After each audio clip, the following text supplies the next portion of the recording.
Hello there YouTube, my name is Katy, you're watching my channel Superconsole, and today I'm finally going to be answering the questions that you asked me roughly 2 months ago in my first Ask Katy. I've got them right here in my mug and I'm just going to basically just pick them out and talk through.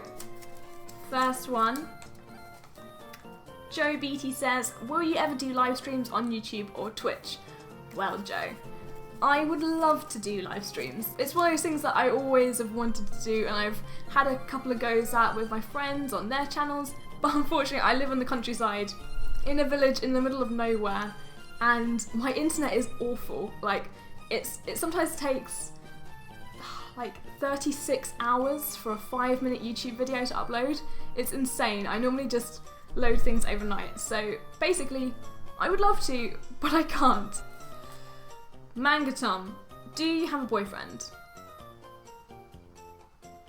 Yes I do. His name is Ryan.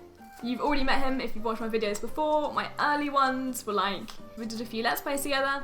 He's a wonderful graphic designer and is massively into games too. He's a more of a PC gaming fan than I am. He's super elitist PC gamer. I am scrubby console gamer. And yeah, that's that. Mangatom also says, what's your favourite console and top 5 games for every platform you've ever played? That is a very big question. That is a massive question, in fact. I don't even think I can possibly answer the top 5 games for every platform you ever played. That would take me hours. In terms of what's my favourite console? It's a really big, tricky question. I think the best console, not necessarily my favourite, but the best console of all time is the PlayStation 2. I mean, it's one of those consoles that was massive. It had everything. The library was insane. And I continued to use it for ages after the PS3 or whatever came out as my DVD player, which I know it's not its sole purpose, but you know, it was backwards compatible. That's a big deal. Like, it was a great console. In terms of what my favourite one was though, the games that I've played the most on, it's either the N64, maybe the Wii U. I'm not even joking, like, the games on the Wii U are amazing and they're my kind of games. It's really, really Japanesey kind of games and that's what I like playing. So, but then there's the Vita and the 3DS and the original DS and the Game Boy. I can't answer that question. I'm sorry, Mangatom. I'm really sorry. Next one. Mr. PK Fuzzy Pickles says, if you had to live on a desert island and could only take one game with you, which would it be and why? Which is a bloody good question. And if I'm on a desert island, I'm probably not getting off it anytime soon. So I'm thinking, out of ease, it should be a handheld game. And then it should be something that either hasn't necessarily got an ending or is just bloody long. Like, I'm gonna need to enjoy this for a long time. First game that springs to mind is probably Animal Crossing Wild World on Nintendo DS because A, it's a fantastic game, B, it doesn't really have an ending, and it probably could teach me a little bit about foraging and surviving because you do a bit of planting and digging and kind of that stuff, right? So that's one. Can I have more than one? If I'm having more than one, I'm thinking like maybe Fire Emblem Awakening. Fantastic game. And a long game. But then Persona 4, another fantastic and also quite long game. But then Pokemon would also be a really good game to have on a desert island, just because it just takes, you know, there's so much to do in it. So maybe Pokemon Ruby and Sapphire because it was a great game. Or maybe the new one. Yeah. If I'm going to take like 4 games, can I take 4 games? I'm taking 4 games on my desert island, right?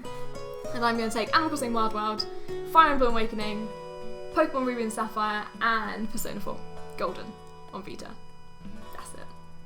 Coldblooded says, how excited are you for Zelda at E3 this year? How excited am I? This excited, like insanely excited. I am going to be at E3 this year. I'm going to be working as normal, same as I was last year, and normally that means I can't watch any of the press conferences because I'm working when they're on. And I often find out quite a long time after what's happened. I'm really excited. I'm sad that I'm probably going to miss what's going to happen, but I also hear it's going to be there, so I'm definitely going to take a break at some point, run to the show floor, beg whoever's on like the demo assistant to let me in the queue, because no way can I actually get to play the game during my lunch break. I'm so sad it's being delayed, but I'm hoping it's for all the right reasons. It's Nintendo, it's going to be for the right reasons. It's going to be great. Very excited. Silver Yuki says, what's your favourite game of all time? These questions are bloody hard. Like, couldn't you have like easy questions like what did you have for lunch today? Because I can tell you that.